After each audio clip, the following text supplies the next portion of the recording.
नमस्कार. आमचे सर्पमित्र वैजापूरचे सर्पमित्र अमित अनर्ते यांनी परवा हा अजगर तिथे पकडलेला आहे. त्यांनी वन खात्याला याची पूर्ण कल्पना दिलेली आहे. प्रथमच वैजापूरला एक 20-25 वर्षाचा अजगर त्यांना सापडलेला आहे. Rock Python, Indian rock Python म्हणजे पहाडी अजगर, रानडुक्कर हरणाच्या पिल्लापर्यंत सुद्धा खातो. आणि सगळ्यात महत्वाची गोष्ट म्हणजे शेतकऱ्यांचा मित्र आहे हा. तर याचं रक्षण आपण संवर्धन केलं पाहिजे. तर सर्पमित्रांना एवढं आव्हान आहे की सामान्य नागरिकांना की त्यांनी सर्पमित्रांना बोलून या प्राण्यांना वाचवण्याचा प्रयत्न करावा. आता सदर अजगर फॉरेस्ट ऑफिसला नेऊन त्यांच्या देखरेखीत आजच सोडण्यात येईल. धन्यवाद. नमस्कार मित्रांनो, पूर्ण आमची टीम आलेली आहे. काल जो अजगर जो होता वैजापूरमध्ये मी रेस्क्यू केला, वैजापुराच्या इतिहासात प्रथमच अजगर साप हा निघाला होता. त्यामुळे मला म्हणजे जास्त अनुभव नव्हता अजगर रेस्क्यू करण्याचा. तर माझ्या सपोर्टला पण कोणी सर्पमित्र नव्हतं, कारण वैजापूरमध्ये मी एकटाच आहे आणि एकटाच काम करतो. त्यावेळेस मला तो पत्र्याच्या शेडमध्ये बाईट पण झाली पायाला. तर खूप जड पण होता. तर हेडकॅच करूनच मला ते पकडावं लागलं आणि खूप अडचणी आल्या. पण पुढच्या वेळेस व्यवस्थितपणे हँडल करता येईल त्याला मला. तर आमच्यासोबत औरंगाबादचे वनरक्षक शिंदे सर आले होते. नमस्कार. प्रीतम खंडारे, सुरभी खंडारे, पुष्पा शिंदे, मॅसिम शिवाली जैन, नितेश जाधव, सर्पमित्र शरद आबळे. तर आता आपण त्या अजगराला रिलीज करूया त्याच्या निसर्गामध्ये. मित्रांनो, आपल्या परिसरामध्ये आपल्याला जर कुठं साप दिसला किंवा साप आढळला तर त्याला घाबरू नका. त्याच्यापासून घाबरून जाण्याचं काही कारण नाही. त्याच्यावरती लक्ष ठेवा आणि आपल्या मदतीला जे काही सर्पमित्र आहेत, जाधव साहेब आहेत, ताबाडे साहेब आहेत आणि अनर्थ आहेत, यांचा नंबर आहे. कदाचित हा नंबर तुम्हाला कामी येईल. त्या नंबरवरती एक फोन करा. तुमचा साप त्या ठिकाणाहून ते स्वतः येऊन रेस्क्यू करून घेऊन जातील. फोटो काढा. बंद आपले मित्र आहेत.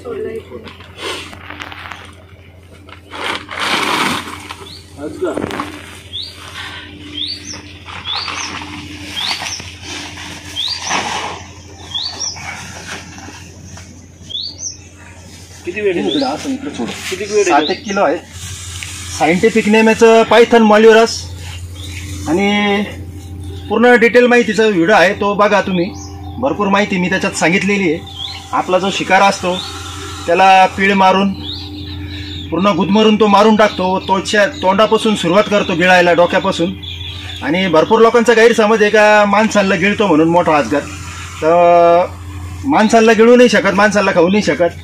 कदाचित एखादा छोटंसं मुलं असेल तर त्याला खाऊ शकतो, कारण आपल्या शोल्डरमुळं तो आपल्याला गिळू नाही शकत. 180 पर्यंत दात असतात. 20 पासून तर 80-90 पर्यंत तो अंडे देतो. आणि अंड्यांना पाचोळ्यामध्ये उबवण्याचं तो काम करत असतो. 90 ते 100 दिवसानंतर याच्यातून पिल्लं बाहेर येतात. 30 सेंटीमीटरचे पिल्लं असतात छोटे छोटे. तर आता त्याला आपण रिलीज करूया त्याच्या निसर्गामध्ये. तिकडे सोडायचं.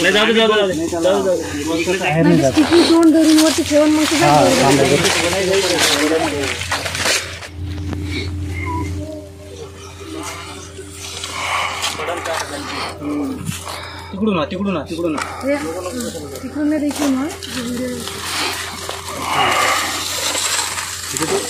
मित्रांनो बघा किती चपळतेनं झाडावर पण चढतो अजगर. पडणार नाही तिथं चला दुसरे साप काढून तोपर्यंत. व्हिडिओ दुसरा घेऊ. मला लगेच एक first aid kit, first aid हे बघा, तुम्ही बघू शकता हा साप.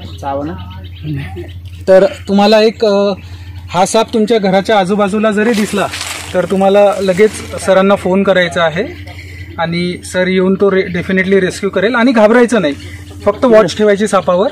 आम्ही यालाही त्याच्या घरात वापस सोडतोय जेणेकरून हा पुढचं आयुष्य छान प्रकारे जगू शकेल. बघू शकता खूप आतमध्ये होता, अडचणीत होता. जाणार नाही तर चला आपण इकडे.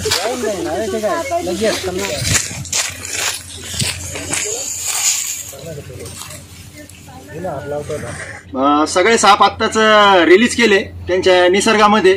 तर शिंदे सरांचा धन्यवाद करतो मी. ते प्रत्येक वेळेस सहकार्य करतात आम्हाला. आणि तुम्हाला जर व्हिडिओ आवडला असेल तर लाईक शेअर सबस्क्राईब नक्की करा. भेटूया पुढच्या व्हिडिओत दुसऱ्या सापाला रील्स करताना किंवा रेस्क्यू करताना किंवा दुसऱ्या सापाची माहिती घेऊन. तोपर्यंत जय हिंद, जय महाराष्ट्र, जय भारत, जय औरंगाबाद.